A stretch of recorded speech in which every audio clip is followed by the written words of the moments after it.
यहाँ का संवाद का कार्यक्रम रखा गया। इसका मकसद आप समझ रहे हैं क्या है? समझ रहे हैं? जो बिहार में पलायन हो रहा है, जो बिहार में नौकरियां नहीं है, शिक्षा में हमें हमारा हक नहीं मिलता, उसके ऊपर चर्चा करने के लिए आज का ये कार्यक्रम रखा गया। और इस कार्यक्रम के लिए विशेष रूप से माननीय राहुल गांधी जी भी चलकर आज बिहार करने, बिहार भर में दरभंगा में गए हैं, अन्य जगह पर भी जाकर इसी तरीके से संवाद का आयोजन किया है। मुझे मौका मिला आपके क्षेत्र में आने का, तो धन्यवाद करता हूँ हमारे पटना ग्रामीण के अध्यक्ष सन्नी जी का, जिन्होंने अध्यक्ष रहते हुए यहाँ पर कांग्रेस को मजबूत करने का काम। मैं धन्यवाद करना चाहता हूँ भाई अशोक गगन जी का, जो लगातार पिछले 30 वर्षों से आपकी सेवा कर रहे हैं, सामाजिक सेवा कर रहे हैं और मजबूती के साथ सामाजिक न्याय की लड़ाई मजबूती के साथ लड़ने का काम किया।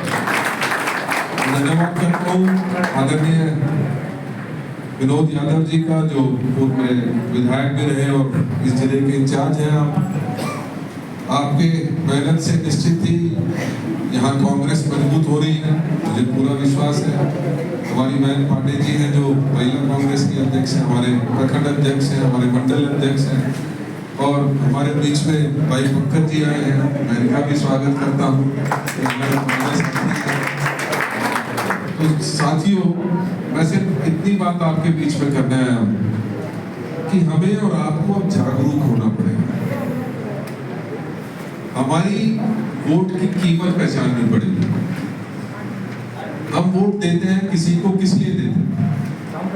कि हमारा जो सामाजिक उत्थान है, जो हमारा इंफ्रास्ट्रक्चर है, हमारी पढ़ाई लिखाई का ख्याल करना, हमारी नौकरी, हमारे रोजगारों का ध्यान रखना, वो किसकी जिम्मेदारी बनती है?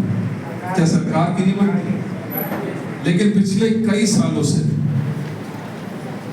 आज 20 साल हो गए हैं नीतीश जी की सरकार से, उन्होंने सिर्फ हमारे इमोशंस के साथ खेला, हमें जाति धर्म के नाम पर बांटने की कोशिश की, लेकिन इस बिहार का उत्थान नहीं कर पाए। ये बात सही है, गलत है? पाटलिपुत्र इतिहास में नाम, आज हालत क्या है बिहार की और उसका कौन जिम्मेदार? ये बात को हमको और आपको सोचना पड़ेगा।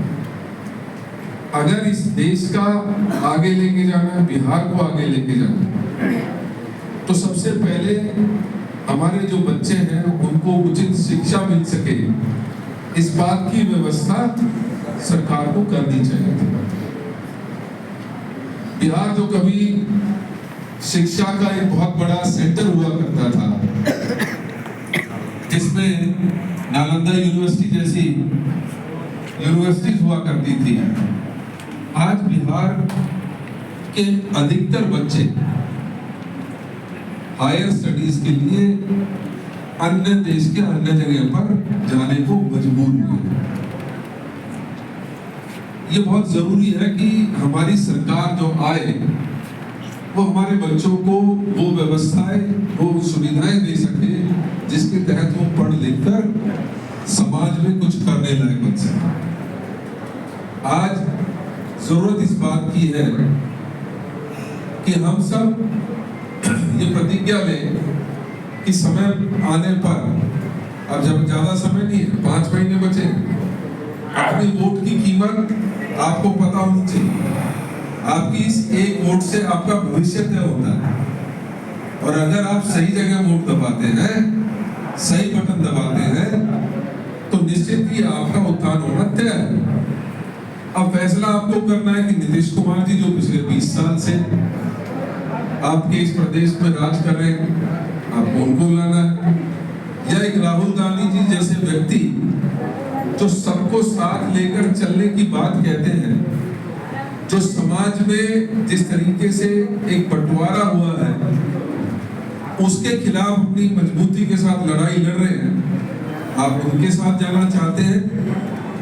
ये वही राहुल गांधी हैं जिन्होंने कहा कि हमें हमारा कास्ट सेंसस चाहिए। क्यों चाहिए कास्ट सेंसस? इसलिए चाहिए कि समाज के जो दलित हैं, पिछड़े हैं, अति पिछड़े हैं, माइनॉरिटी वाले लोग हैं, उनका हक मारा जा रहा है। चंद लोग उस हक को मारने का काम कर रहे हैं। देखिए होता क्या, हमें जाति करना क्यों चाहिए? हमें मालूम होना चाहिए कि हमारे जगह पर, हमारे इस प्रदेश में किस तरीके की व्यवस्था होनी चाहिए, किस समाज पे, किस हमारे जो क्षेत्र है उसमें किस चीज की जरूरत है। ये जो हम जाति जनगणना की बात कर रहे हैं उसमें सामाजिक स्थिति भी उस व्यक्ति की, परिवार के एक एक व्यक्ति की बात हम कर रहे हैं।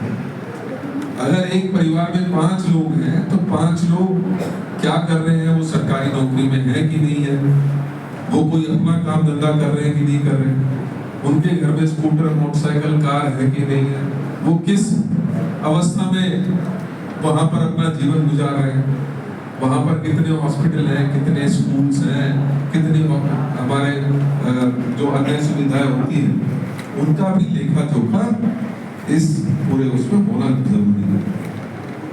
माननीय राहुल गांधी ये समझते हैं कि अगर हम उचित मौका दें तो सबको आगे बढ़ने का मौका मिलेगा। हम और आप जानते हैं कि बाबा साहब अम्बेडकर जी ने हमारा संविधान रचा और उसमें दलितों के लिए रिजर्वेशन का प्रावधान किया। क्यों जरूरत पड़ी थी? वो इसलिए जरूरत पड़ी थी कि हमारा कुछ समाज में इस तरीके का बंटवारा हुआ कि कुछ लोग लगातार पिछड़ते चले गए। उनको भी बराबरी को लाने की जरूरत पड़ती है कि नहीं पड़ती? अगर एक व्यक्ति चलने में असमर्थ करे, अगर एक व्यक्ति के पैर में चोट है, वो चल नहीं सकता, तो उसको सहारा देने की जरूरत पड़ती है कि नहीं पड़ती? उसको अगर हम एक बड़े रेसर के साथ लगा देंगे तो वो कैसे काम करेगा? नहीं कर पाएगा। तो हमारा ये फर्ज बनता है, सरकार का भी ये फर्ज बनता है कि सबको उचित मौके प्रदान करना, और ये जाति जनगणना उसी का एक प्रयास है कि सबको बराबरी का मौका मिले। इसमें माननीय राहुल गांधी जी समझते हैं और मैं मानता हूं कि आप लोग भी सब इस बात से सहमत होंगे कि आज देश में 50% से ज्यादा रिजर्वेशन नहीं हो सकता। तो क्या वो टूटनी चाहिए कि नहीं टूटनी चाहिए? टूटनी चाहिए कि नहीं टूटनी चाहिए? 90% अगर एक समाज के एक वर्ग के लोग हैं और उनको सिर्फ 50% में बांध के रख देंगे तो इसका मतलब 10% तो दूसरा 50% लेंगे, वो 10% ही 50% का फायदा उठा रहे हैं। तो वो टूटनी चाहिए कि नहीं टूटनी चाहिए? वो इस जाति जनगणना से पता चलेगा, उसको तोड़ने का काम हमारी सरकार करेगी। हमने ये काम तेलंगाना सरकार में किया, करके दिखाया है, और हम उसी का अनुसरण यहाँ बिहार में भी उसको चाहते हैं। मालूम नहीं होगा कि जब 2005 में केंद्र में कांग्रेस की सरकार थी तो हमने एक संशोधन लाया संविधान में 15(5).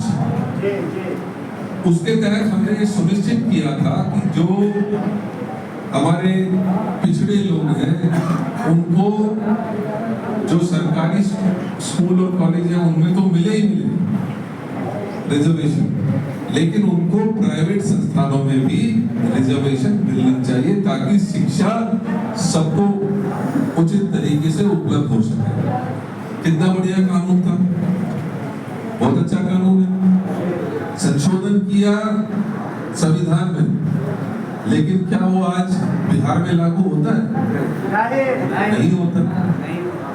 कोई पूछे इनसे कि क्यों नहीं होता? होना चाहिए कि नहीं होना चाहिए? होना चाहिए।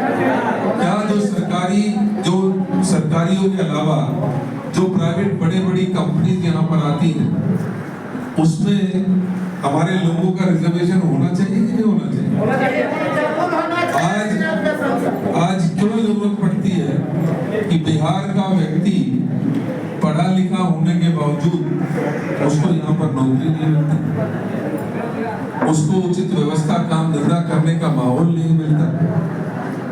आज इस व्यवस्था को बदलने की जरूरत है और इस बदलाव में युवा सबसे ज्यादा महत्वपूर्ण रोल अदा कर सकते हैं।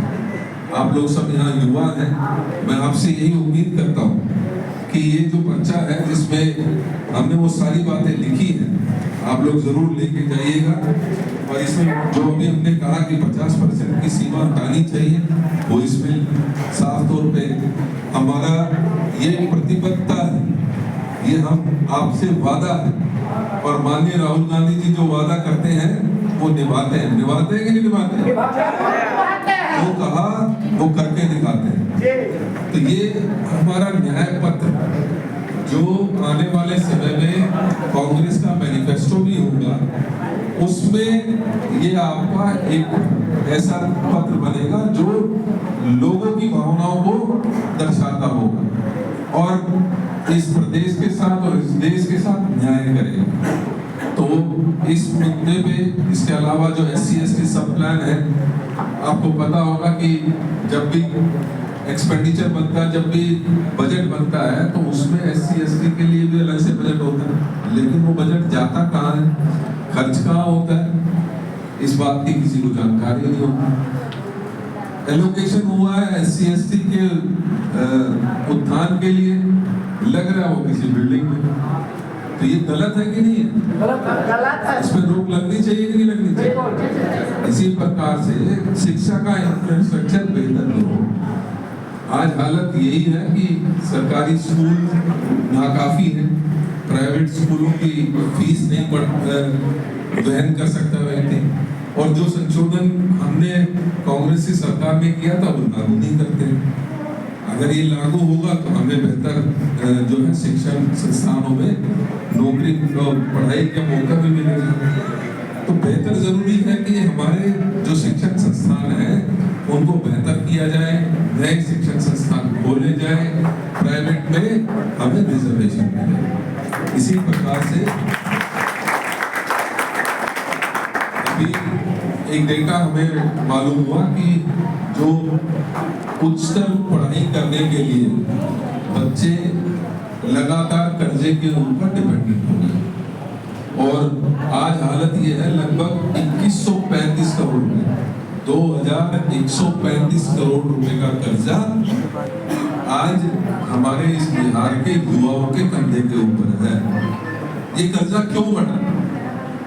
होना तो ये चाहिए था कि बच्चे ने लोन लिया, पढ़ाई की, ग्रेजुएशन हो गया, MBA हो गया, BBA हो गया, उसके बाद उसको नौकरी मिलनी चाहिए थी तभी तो वो पे करेगा, तभी तो वो लोन को उतारेगा।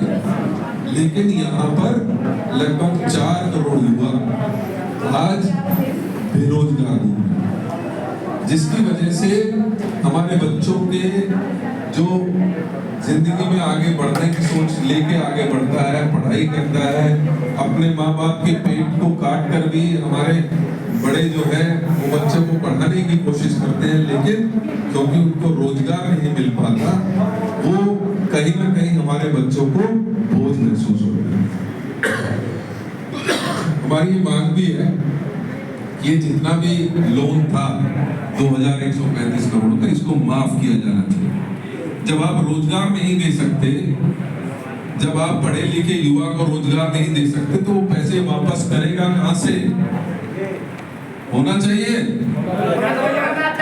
मुझे लग रहा है ज्यादा आवाज अच्छी पसंद नहीं आ रही है।